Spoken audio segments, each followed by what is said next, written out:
რა ჭირდება სახსრებს რჩევები ნუტრიციოლოგისაგან? ჩემი დღევანდელი პირდაპირ ეთერის თემა იყო ჩემ პირად Facebook გვერდზე შორნედი შერაშვილი მოიძე ძალიან მნიშვნელოვანი ინფორმაციები გირეთ, იმიტომ რომ ძალიან ხშირად მოდიან ადამიანები, მირეკავენ, ხო?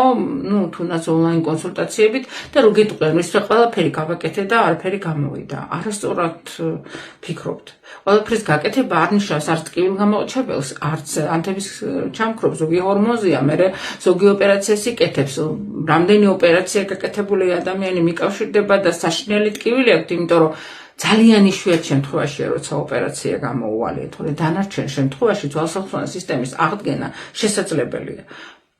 იქ მე ვსაუბრობ, რომ აქ გასათვალისწინებელია ყველა ფაქტორი, ყველაფერი თანმიმდევრულად და კომპლექსურად და მერწმუნეთ რა, ეხლა გასაგები რომ ამ სისტემას ყველაზე დიდი ხანი ჭირდება 5-7 წელიწადი აღდგენა, მაგრამ რეალურია 55 წლის ვარ და დღეს უფრო ჯანმრთელები